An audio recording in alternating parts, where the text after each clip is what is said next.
Magandang tanghali po sa ating lahat mga kabayan. Meron na naman tayong nadaanan isang lula, isang nanay mga kabayan na talagang alam na natin at nakita na natin na naglalako ito at nagpahinga si nanay dyan sa lilim. Siyempre mainit na tanghaling tapat ng mga kabayan. Ang hindi natin alam siguro mga kabayan, baka si nanay ay wala pang tanghalian. Kaya tara, babain na po natin si nanay at kausapin po natin, mukhang napagod na ito. Hi nanay, magandang tanghali. Anong pong pangalan ni nanay? Pachita Abuan po. Po? Pachita Abuan. Si Nanay Pachita. Ilang taon na po ba si Nanay Pachita? 73 po. Wow, 73 years old na po kayo. 1949 po. Pero napakasipag niyo pa rin. Babay Ano po kami. ba ang paninda ni Nanay Pachita? Nagbabay kami ng Ano pong paninda ni Nanay Pachita? empanada po, cheese roll, saka donut. Wow! Ang sipag nyo naman. Kayo po ang gumagawa nito, Nanay Pachita? Angkat ko po. Inaangkat lang. So magkano po sa empanada? 10 po. 10. Sa cheese roll? 10 rin. Sa ano po ito, Nanay? Donut. Donut, magkano po? 10 10 lahat. 10 lang dito sa Divisoria. Ayan. Lahat ng paninda ay 10 lang. Natawa si nanay. Yung empanada nyo, ano po ang laman? Patatas, kero, Patatas. saka iklog na linimbong. Ilan ang itlog dyan nakalagay? Hindi. Dalawa po ba? Hati-hati lang na maliliit. Ay, akala ko po dalawa. Hindi po. Hati-hati po pala. Ang asawa ni empanada ay si Asawa ng Empinado.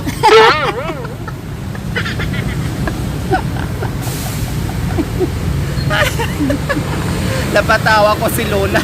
Mukhang napagod si nanay. Pasita ba? Pasita Abuan po. Pasita? Opo. Lola Pasita. Lola Pasita. Ganun. Pinapatawa natin yung ating mga lola na napakasipag, no? Talagang hindi tumitigil at pumipirme sa bahay, gumagawa talaga ng paraan kung paano sila kumita at meron silang pera at pambili nilang pangangailangan sa araw-araw. Bakit napakasipag ni Lola Pasita? Ayaw kong mag-stay sa bahay. Kasi napapagod kayo pag nasa bahay lang po kayo. Oo. Ilan po ba ang anak ni Lola Hindi Pasita? ma-exercise ang katawan. Tama. Pero wag po sobra-sobra. Yung Oo alalay naman. lang po. Opo. Na hindi maabuso yung katawan kasi may edad na po kayo. Ilan po ba ang anak ni Lola Pasita? 4 po. 4. May kanya-kanyang buhay. Magkanya-kanyang nabuhay kaya mahiya ako humingi ng pera. Opo, naintindihan po namin yun. Baka sabihin nila malakas pa naman kayo. Kung sabihin nila ganon, yun napahiya ako. Si tatay po nasaan na? Namatay na po. Ay, mag-isa na lang po kayo sa bahay. Opo, mag-isa na lang ako. Oh. Gusto ng mga anak nyo na isa sa mga anak nyo na kukunin kayo. Doon Oo, patirahin. mayroon. Kayo lang ang ayaw. Ako Kasi lang ang nahihiya kayo. ayaw, oo. May sarili akong bahay, pero maliit lang. Mag-isa po kayo. Oh. Siguro, Nanay Pasita, sabi nyo nga po ay mahihiya kayo. Naintindihan po namin. nahihiya. Kasi hindi lang po kayo ang ganyan. Marami na din po ako nakilala na mga seniors na tulad nyo po na may edad na habang sila ay kaya pang maghanap buhay, talagang gumagawa sila kahit sinasabihan sila ng mga anak nila na huwag na kayo maghanap buhay, dito na lang kayo, mag-relax na lang kayo, pero hindi na nagagawa kasi sila daw ay napapagod lalo at nanghihina kasi wala silang ginagawa. Kaya pilit pa rin nilang magtrabaho o kaya maglako ng paninda kahit ano-ano na lang paninda dyan na kumita sila. Pero syempre, naintindihan namin yon. Kaya lang syempre, dahan-dahan lang kasi delikado. O, di ba? Ilang taon na po itong ginagawa ni Lola, ni Nanay Pasita? Magpa 5 years na 5 po. years na buhat nung namatay si tatay. Talagang ito na po ang ginagawa niyo. Pero nung buhay si tatay, hindi po kayo naglalako ng paninda. Hindi. Si tatay po ang nagtatrabaho. Ano bang trabaho ni tatay noon? Construction. Construction. Napilita lang kayo nung namatay na. O kumusta Nanay Pasita yung inaangkat natin yung paninda, magkano naman po ang kinikita nyo araw-araw? Mga 200 plus lang po. 200 plus. So sapat na po yung pambili ng pagkain, pambili ng vitamins, Oh. pambili ng kung ano-ano pangangailangan sa bahay. Kayo ba ay nananghalian na? Hindi pa po. Oo, biro mo, hindi pa kayo nananghalian. Anong oras na? Mag-aalauna na. O bakit hindi pa po kayo kumain ng lunch? Ayaw ko paano gastusin yung nagtitindahan ko. Po? Ire-remit ko muna. Okay. So, kailangan pang ubusin ito. Kailangan nyo pa mag-remit. Hindi kayo muna magbawas sa kita nyo. Opo. Antayin nyo pa mamaya. And then, mamaya pa kayo kakain. Kailangan hirap muna. Gutom muna bago bibili ng pagkain. Yung malilipasan kayo ng gutom. Pwede naman mag-ano kayo, bumawas kayo ng na ako kanina. konti diyan sa kita nyo para makakain Kumain kayo. ako ng ganyan. Ibawas na lang pag naibenta na ito. Hindi pwede. Kailangan ubusin muna Opo. bago bawasan ng tinubo nyo dyan. Yung ano lang, namulot lang ako ng 2 klase dyan. Yan ang kinain ko. Ibig sabihin na dito na kayo kumukuha ng merienda. Opo. Ngayon, wala kang tanghalian. Merienda, tanghalian na po yun. Magkasama na. Grabe no mga kabayan, no? Aray ko, tika. Aray. Mukhang ako yung 73 years old, hindi na ako makatayo. Ay, Diyos ka, sakit ng ano ko. Ang sakit ng tuhod ko. So, ayan po mga kababayan, no? Grabe. Mag-aalauna na. Kami nga ganito yung edad namin, pero nakakaramdam ng gutom. No, sumasakit yung sikmura natin, sumasakit yung ulo pag nalipasan ng gutom. Pero tulad ni Lula, may dadadalang mabigat, no, at umiikot kung saan-saan para lang maubos yung paninda niya. Wala pa siyang tanghalian mga kababayan. Nagmerienda na daw siya kanina, 2 pirasong tinapay, no, bumawas siya dito kasi hindi pa siya nakapag-remit. Hindi pa naubos yung kanyang paninda. Hindi pa niya mababawasan na bibili siya ng kakain siya, papasok sa isang restaurant o sa isang karinderya at kakain siya. Ayaw daw niyang bawasan kasi babawasan yung kanyang kita na hindi pa siya nakapag-remit. Kasi magkano lang naman ang tinutubo niya dyan. Halimbawa, kinuha niya doon, inangkat niya doon. 8 ang isa, so may 2 piso sa bawat isa. So magkano lang naman yun mga kabayan, di ba? Pero grabe ako'y napahanga sa 73 years old po, tama? Ako'y napahanga dahil magsi-74 na si nanay pero nandiyan pa rin, nagpahinga, no? Kaya pala hindi lang napagod. Siyempre, iba talaga ang merienda mga kabayan, no? Iba talaga ang merienda mga kabayan kaysa sa yung kanin, yung kakainin. Kasi sanay tayo sanay tayo, lalo na mga nagtatrabaho, no? Sanay tayo na kumakain ng kanin. Yung iba nga po mga kababayan sa umaga, talagang kakain sila ng kanin bago papasok kasi nakasanayan na. Para kasing nanghihina pag hindi ka makakain ng kanin. Hahanapin kahit anong busog mo kahit anong kain mo ng tinapay o anong ibang pagkain, pag walang kanin talagang hahanapin talaga sa tiyan natin yung kanin. Okay? Nanay Pasita,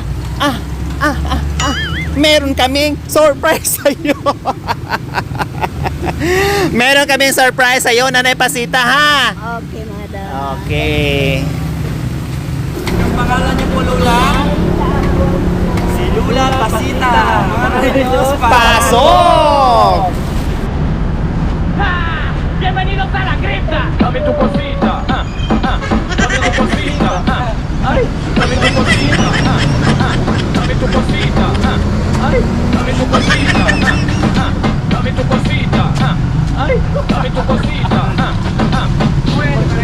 Wow, ang galing maglula Pasita ni Charles, oh. Ay, toma.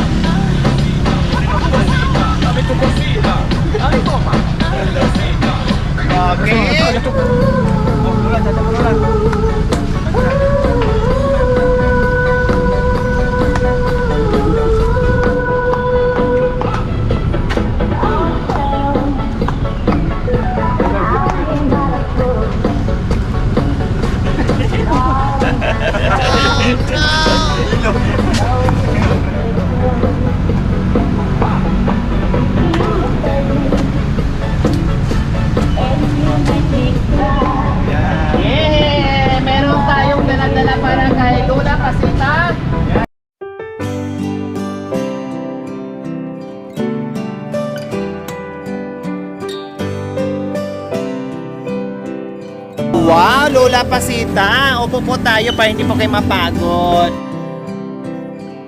Yan. O, di ba, Lola Pasita? Meron na kayong assorted groceries, isa sa akong bigas at itlog. At hindi lang yan, meron ka pang cash. Ay, thank you. Oh, di ba? Walang ano man po, Lola Pasita. Oh, happy ba si Lola Pasita sa tanghaling ito na nakatanggap ng malaking biyaya? Oh, happy. Pahinga po muna kayo, ha? Ha, bukas o kahit isang linggo muna, wag muna kayo maglako. Pahinga muna kayo, mag-relax muna kayo. Sabihin nyo po doon sa inaangkatan nyo, Madam, di muna ako magtitinda. Magpahinga muna ako ng isang linggo. At after isang linggo, babalik po ako sa inyo. Kasi gusto ko muna magpa-relax. No? Oh, kasi papayag naman yun kasi magpapaalam ka naman ng maayos, 'di ba po?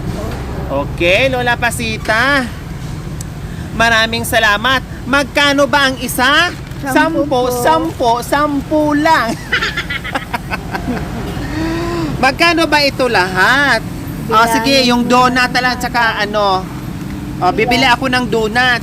Bibili po tayo para mabawasan ang paninda ni Lola Pasita.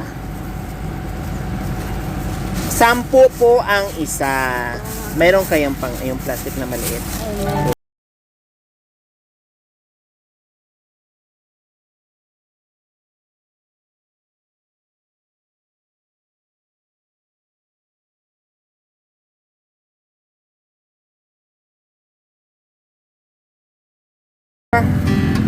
Five, 6, 7, 8, 9, 10. Oh, 10 piraso. Magkano po ang 10? 100. Okay, sige Lola. Pang merienda namin mamaya.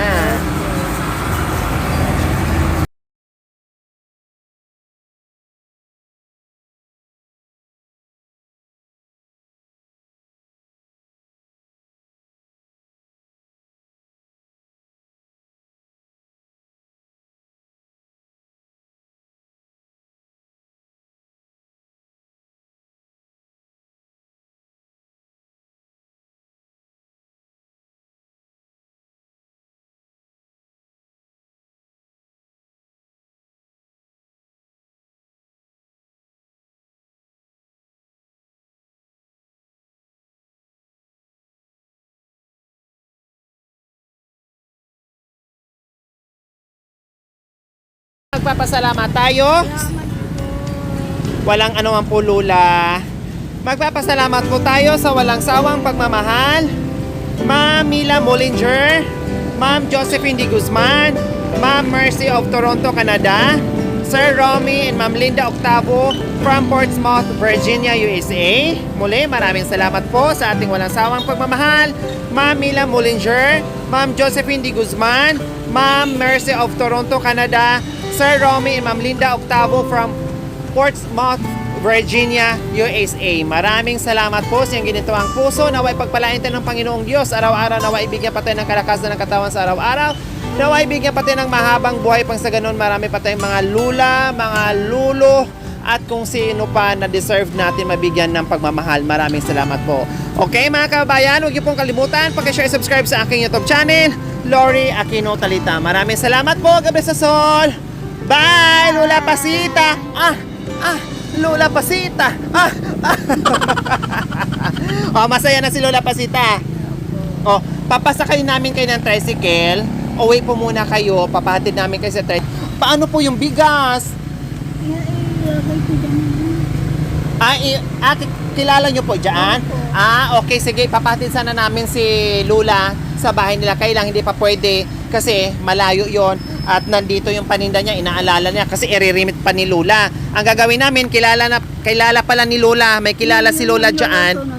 Opo, yung nagluluto ng tubig, iiwanan muna doon and then babalikan nyo na lang po mamaya. Baka makalimutan nyo ha. So ayaw nyo pong ihatid muna namin kayo sa bahay nyo. Hindi po. Mamaya pa. Mamaya pa. Okay, sige. Sige po. Ayan po mga kabayan, hinatid muna namin doon sa kakilala ni Lola na nagtitinda ng tubig kasi meron pa palang order si Lola na kailangan niyang ihatid and then ubusin pa niya at mag-remit pa siya mamaya. Ayaw na daw niya munang umuwi dahil pabalik-balik pa. So ngayon, iwanan muna at balikan na lang ni Lola Pasita. So ganun po ang mangyayari. Bye-bye po!